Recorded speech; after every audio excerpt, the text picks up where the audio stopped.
Puji Tuhan, salam sejahtera buat kita semua.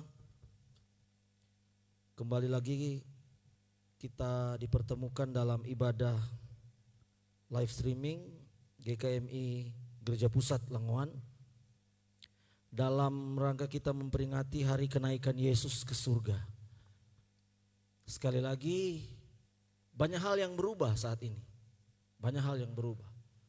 Dan kemungkinan kita akan mulai terbiasa atau akan ada hal-hal yang baru yang akan kita jalani, yang mungkin tidak sama seperti sebelum-sebelumnya. Sehingga saya bilang perubahan yang mungkin kita harus membiasakan diri. Banyak hal yang berubah, tapi satu hal, firman Tuhan tidak pernah berubah. Jangan kita bergantung kepada yang berubah, tapi kita bergantunglah kepada firman Tuhan. Kita berharap jadikan firman Tuhan yang tidak berubah itu menjadi standar kita, menjadi patokan kita. Sekali lagi, tidak ada yang memisahkan kita dari kasih Kristus. Situasi, keadaan, tetapi yang paling utama roh kita terhubung dengan Tuhan. Saat ini kita akan sama-sama belajar menenungkan firman Tuhan tentang peristiwa bagaimana dia naik ke surga. Namun kita semua tahu Yesus itu harus balik ke surga karena memang tempatnya di sana. Dia asalnya di sana. Dia ke surga untuk menyediakan tempat bagi kita. Dia ke surga kemudian dia mengirimkan penolong bagi kita. Banyak sekali tujuan, banyak sekali maksud dari kenaikan dia ke surga. Namun saat ini kita akan sama-sama belajar kebenaran firman Tuhan. Apa yang Tuhan inginkan bagi kita ketika dia naik ke surga. Mari sama-sama kita buka di dalam Injil Yohanes pasal yang ke-14 ayat yang ke-12. Sekali lagi Yohanes 14 ayat yang ke-12. Demikianlah firman Tuhan. Aku berkata kepadamu, sesungguhnya barang siapa percaya kepadaku, ia akan melakukan juga pekerjaan-pekerjaan yang aku lakukan. Bahkan pekerjaan-pekerjaan yang lebih besar daripada itu, sebab aku pergi kepada Bapa. Sama seperti sebelum Yesus mati disalibkan, dia memberitahukan, dia menyampaikan bahwa dia akan mati. Sampai ada 3 kali ada pemberitaan tentang kematian Kristus. Dia ceritakan sampai kitab Injil mencatat bahwa ketiga kalinya dia sampaikan. Sama seperti pembacaan yang barusan kita baca ini, sebelum dia terangkat ke sorga, dia kembali ke rumah Bapanya di sorga. Dia sampaikan hal ini, bahwa aku pergi kepada Bapa. Bahwa akan ada waktunya Yesus itu harus kembali ke rumah Bapa. Sehingga yang dia lakukan, yang dia inginkan adalah begini, ayat yang ke-12 tadi barusan kita baca. Sesungguhnya barang siapa percaya kepadaku, ia akan melakukan juga pekerjaan-pekerjaan yang aku lakukan. Yang Tuhan inginkan ketika dia kembali ke rumah Bapa, kita melakukan pekerjaan-pekerjaan yang Tuhan sendiri lakukan.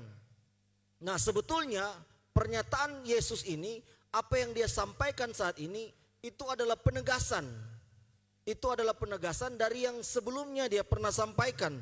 Mari kita lihat dalam pasal yang ke-6 di Injil Yohanes tadi. Pasal yang ke-6 ayat yang ke-28. Murid-murid Tuhan Yesus mengajukan suatu pertanyaan. Sebuah pertanyaan diajukan kepada Yesus. Ketika Yesus berbicara tentang pekerjaan Yesus adalah melakukan kehendak Bapa. Ada pekerjaan-pekerjaan yang dia akan kerjakan. Ayat 28 dia bilang begini, lalu berkatalah mereka kepadanya. Lalu kata mereka kepadanya, apakah yang harus kami perbuat supaya kami mengerjakan pekerjaan-pekerjaan yang dikehendaki Allah? Kata mengerjakan di sini sama dengan kata yang Yesus sampaikan, kata mengerjakan yang di Yohanes pasal yang ke-14 tadi. Mengerjakan. Sehingga murid-murid Tuhan Yesus bertanya, kalau begitu pekerjaan apa yang harus orang lakukan yang sesuai dengan kehendak Allah? Ayat 29 Yesus menjawab, inilah pekerjaan yang dikehendaki Allah. Yaitu apa? Hendaklah kamu percaya kepada Dia. Sederhana sebetulnya. Jangan dulu kita berpikir bahwa pekerjaan Tuhan yang Tuhan inginkan adalah harus menjadi seorang pendeta, harus menjadi pelayan Tuhan, harus naik mimbar, turun mimbar, harus jadi pemain musik di gereja, harus jadi majelis di gereja. Ada pekerjaan-pekerjaan secara fisik kelihatan oleh mata yang kita lakukan, pekerjaan-pekerjaan yang ada hubungannya dengan kegiatan kerohanian. Bukan seperti itu, jangan dulu kita berpikir seperti itu, karena memang pekerjaan yang Tuhan maksudkan di sini yang akan kita lakukan ketika dia kembali ke surga sederhana.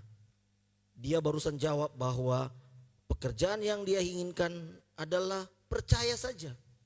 Ternyata percaya bukan sebuah keyakinan saja, bukan cuma sesuatu yang ada di dalam batin kita saja, bukan hanya sesuatu yang ada dalam pemikiran kita saja, tetapi kata di sini yang dimaksudkan di sini adalah percaya suatu kegiatan kerja, kata kerja, ya, karena pekerjaan itu percaya. Ternyata percaya itu bagian dari pekerjaan yang kita lakukan. Jangan dulu kita harus terbebani dengan sesuatu yang besar. Kita harus melakukan ini, melakukan itu dan sebagainya. Jangan dulu kita berpikir seperti itu. Tetapi sebenarnya pekerjaan yang Tuhan inginkan cukup percaya saja. Dalam keadaan seperti ini, situasi yang seperti ini, yang sebetulnya secara manusia tidak ada yang bisa memprediksi pandemi COVID-19 ini berakhir kapan. Tidak ada yang bisa tahu. Kita pun tidak bisa melakukan apa-apa dalam situasi seperti ini, karena ini terjadi di seluruh dunia. Yang bisa kita lakukan itu cuman sederhana saja. Lakukan pekerjaan Tuhan dengan cara apa? Kita percaya, kita beriman. Kata percaya yang digunakan di sini menggunakan kata asli adalah pisteo, beriman. Kita menaruh harapan. Kata pisteo di sini artinya kita ada usaha, ada upaya kita untuk percaya kepada Tuhan. Ternyata percaya kepada Tuhan itu ada suatu kegiatan upaya. Kenapa? Karena setiap hari kita diperhadapkan kepada situasi percaya atau tidak. Dalam kita membaca berita pun kita menerima postingan-postingan di media sosial. Karena sekarang ada jarak social distancing, maka orang berdekatan dengan media sosial. Sehingga ketakutan disebar di mana-mana. Ketakutan bukan ada di luar sana, ketakutan ada di tangan kita. Ketika kita mengakses informasi, ketakutan ada di tangan kita. Persoalannya di sini, saudara mau percaya atau tidak? Setiap hari dalam kehidupan kita selalu ada pertentangan. Kita mau yakin atau tidak, kita mau percaya atau tidak.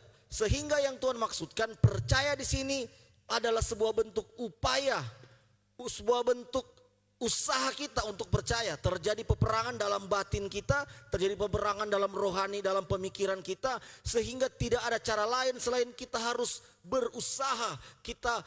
Firman Tuhan bilang begini, perintahkan, hai jiwaku, bangkitlah hai jiwaku. Pemazmur katakan, dia perintah DP jiwa, dia perintah pemikirannya, perintah kerohaniannya untuk percaya. Setiap hari terjadi perdebatan antara kita mau percaya atau tidak. Sehingga perlu usaha di situ, perlu upaya. Kata pisteo di sini ada upaya kita untuk berharap kepada Tuhan, ada upaya kepada dalam kehidupan kita untuk percaya kepada Dia. Pekerjaan-pekerjaan itu sederhana saja.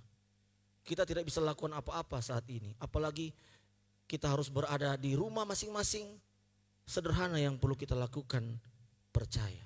Setiap pagi kita bangun, kita diperhadapkan dengan hari ini saya mau bagaimana.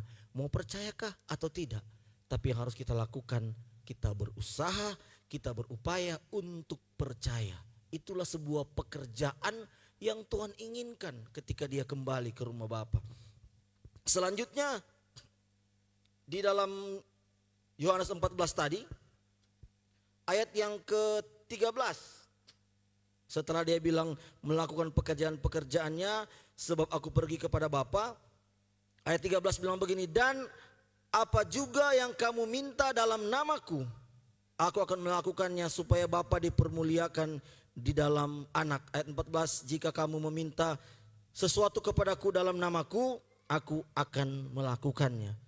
Jadi ketika dia kembali ke surga, tetap Tuhan mau kita terus meminta. Tuhan suka apabila umatnya meminta. Jangan selalu kita bilang bahwa kita seringkali meminta, kita kurang memberi. Ini kesalahan yang terjadi, saudara. Bahwa seringkali kita mengukur dari sebuah permintaan itu dengan pemberian kita. Manusia selalu menimbang-nimbang, sebanding dah apa yang kita minta dengan apa yang kita beri kepada Tuhan. Padahal sebetulnya ukuran yang dipakai oleh kerajaan Allah bukanlah ukuran yang dipakai ketika ada di dunia. Tidak ada timbangan yang terjadi. Timbangan sorga itu berbeda. Sehingga yang perlu kita lakukan, tetaplah memberi dan tetaplah meminta. Jangan ukur pemberian kita dari sesuatu karena kita sudah menerima. Karena saya sudah menerima, maka sebaiknya saya memberi. Sampai kapanpun apa yang sudah kita terima tidak akan sebanding dengan apa yang kita bisa beri. Apa yang sudah Tuhan berikan pada kita, sampai kapanpun kita tidak mampu untuk membalas apa yang Dia sudah beri, sehingga tidak pernah bisa terukur. Kalau kita bisa ukur, maka kita bilang, cukup saya sudah memberi kepada Tuhan. Karena ada ukurannya. Sehingga Tuhan bilang, teruslah memberi. Sama dengan menerima. Saya meminta, saya harus meminta kepada Tuhan. Karena saya merasa saya sudah cukup melakukan firman Tuhan. Saya merasa saya sudah doa puasa dan sebagainya. Saya sudah bayar harga dan sebagainya. Sehingga saya pantas untuk meminta. Sampai kapanpun kalau itu jadi tolak ukur kita. Saya mau sampaikan, apa yang kita lakukan tidak pernah cukup. Tidak akan pernah cukup. Tidak mungkin menjadikan alasan untuk kita meminta karena kita sudah memberi. Makanya saya bilang timbangan itu berbeda. Sehingga yang perlu kita lakukan terus memberi kepada Tuhan, tetapi terus meminta kepada Tuhan. Yesus secara spesifik, secara khusus dia membahas soal meminta ini. Matius 7 ayat yang ke-7 di situ dia bilang soal permintaan. Yesus bahas khusus tentang meminta ini. Dia memulai dengan mintalah. Karena Tuhan ingin, Tuhan mau kita meminta. Tuhan juga mau kita mencari. Tuhan mau kita mengetuk. Itu pada ayat yang ke-7 sampai ayat yang ke-11. Beberapa ayat itu Yesus bahas khusus mengenai meminta. Persoalan meminta di sini ada beberapa hal kita bisa melihat. Ketika dia naik ke surga, dia mau kita terus meminta. Maksudnya apa di sini? Bahwa pada ayat yang ke-7 dijelaskan begini. Mintalah, maka kamu akan diberikan. Minta, diberi, cari, mendapat, ketok, pintu dibukakan. Yesus mau sampaikan bahwa begini, bahwa dalam setiap upaya, dalam setiap usaha yang kita lakukan, selalu ada hasil.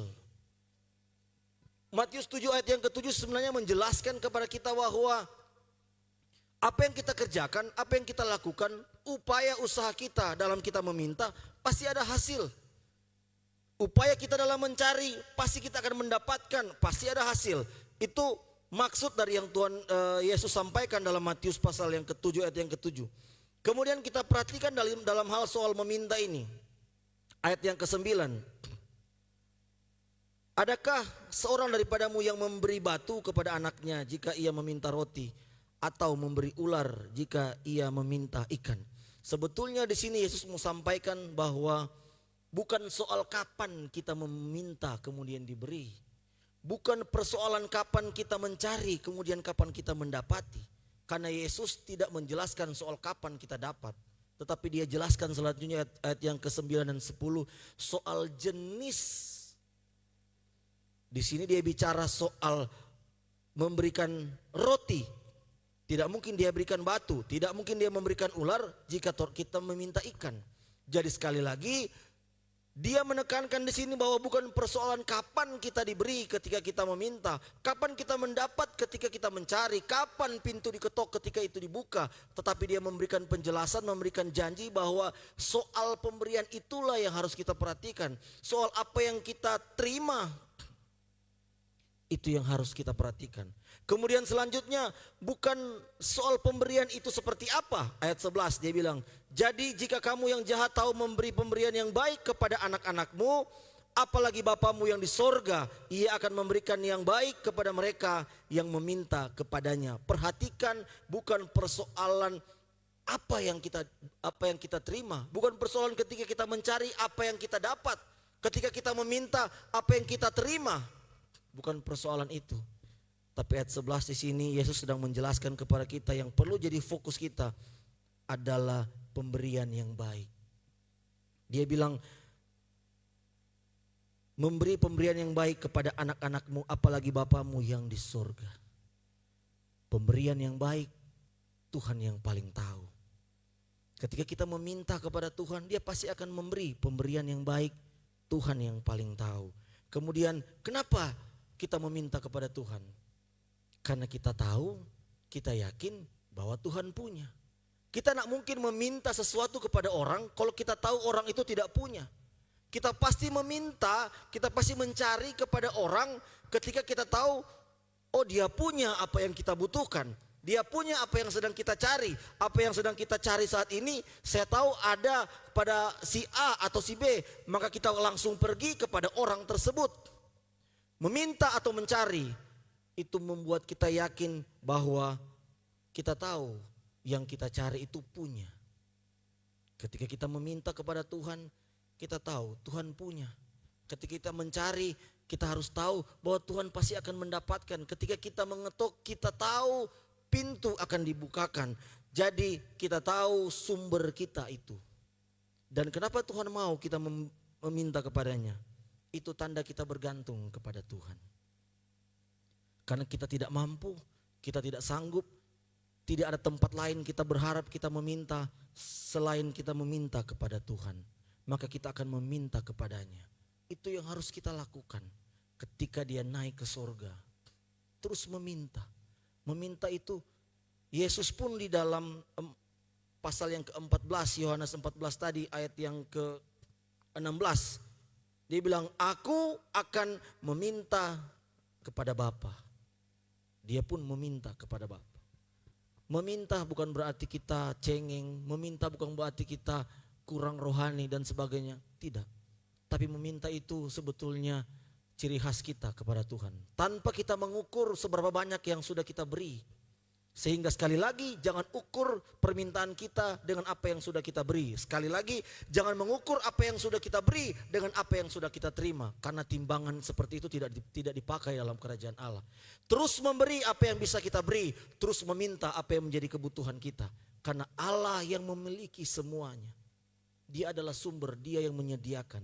Ketika Dia kembali ke Bapa, lakukan pekerjaannya. Yaitu tetap percaya. Terus meminta. Karena Dia akan memberikan. Di sini Dia bilang, dan apapun juga yang kamu minta dalam namaku, aku akan melakukannya supaya Bapa dipermuliakan di dalam anak.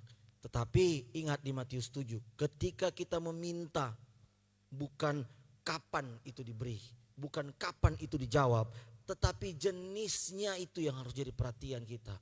Kemudian kualitasnya itu seperti apa? Karena Dia akan memberikan pemberian yang baik. Kita mungkin cuma tahu meminta. Sehingga ketika Tuhan memberi, kita yakin itu bagian dari apa yang kita minta. Walaupun di luar dari jangkauan kita, sekali lagi, saya minta ini kenapa saya mendapatkan yang lain. Yang paling penting Tuhan tahu pemberian baik. Jadi apapun yang kita terima itu adalah bagian dari pemberian baik. Bukan persoalan kapan diberi, tetapi jenisnya seperti apa. Bukan jawaban Tuhan, tetapi kualitas pemberian itu seperti apa. Kita yakin, kita percaya Dia memberikan kualitas pemberian yang baik. Yang terbaik Dia berikan kepada kita, yang terbaik Dia berikan buat kita, saudara dan saya. Yang terakhir di Yohanes pasal yang ke-14, ayat yang ke-15. Jikalau kamu mengasihi aku, kamu akan menuruti segala perintahku. Kalau kita mengasihi Tuhan, maka kita akan menuruti perintah Tuhan. Ketika Dia naik ke surga, kembali ke surga, mari kita lakukan apa yang Tuhan mau. Sebagai bukti kita mengasihi Tuhan. Tidak perlu muluk-muluk harus kita melakukan apa. 1 Yohanes 4 ayat 19 bilang, kita mengasihi karena Allah terlebih dahulu mengasihi kita. Tuhan sudah lebih dahulu mengasihi kita. Sehingga sepantaslah kita mengasihi Tuhan. Dengan cara apa kita mengasihi Tuhan? Turuti segala perintah Tuhan. Dalam kita memperingati kenaikan Yesus ke surga, tetap percaya kepada Tuhan. Tetap yakin kepada Tuhan bahwa Dia akan menyertai kita. Sudah sekian bulan, hampir masuk 3 bulan. Kalau kita masih bisa ada saat ini, sekali lagi itu karena anugerah Tuhan. Sangat terbukti pemazmur bilang. Dia adalah kota benteng, penolong kita. Sangat terbukti dan sudah terbukti saat ini. Kalau dia masih izinkan kita masih ada saat ini, itu semua anugerah Tuhan yang perlu kita syukuri. Yang perlu kita lakukan pekerjaan Tuhan sederhana, tetap percaya. Apalagi ini kita harus beribadah di rumah. Mungkin biasa orang ada di gereja, lakukan pelayanan pekerjaan di gereja, tapi orang harus ada di rumah. Jangan khawatir, karena pekerjaan Tuhan tidak dibatasi oleh jenis pekerjaan di dalam pelayanan, dalam gereja, dalam rumah ibadah, tidak. Dia bilang begini, pekerjaan yang Tuhan inginkan adalah tetap percaya. Mari kita renungkan firman Tuhan saat ini. Pastikan bahwa kita masih memiliki kepercayaan kepada Tuhan. Satu hal bahwa kepercayaan itu harus terus diperjuangkan. Kepercayaan harus terus diupayakan. Kepercayaan itu harus terus dikerjakan. Setiap hari kita mengalami pertempuran dalam pemikiran kita, dalam keyakinan kita antara kita mau percaya atau tidak. Sehingga perlu usaha kita untuk percaya. Perlu usaha kita untuk terus menaruh harapan, iman kita kepada Tuhan. Mari kita renungkan kebenaran firman Tuhan ini. Apa yang Tuhan inginkan bagi kita.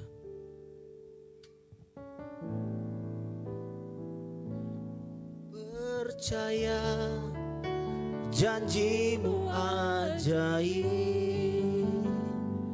terukir dalam kehidupanku. Ku berserah di dalam kekuatanmu. Ku percaya, sekali lagi ku percaya, janjimu ajaib, terukir dalam kehidupanku. Ku berserah di dalam kekuatanmu. Hanya Kau segalanya bagiku. Percaya, janjimu ajaib, terukir dalam kehidupanku. Ku berserah di dalam kekuatanmu. Ku percaya, sungguh besar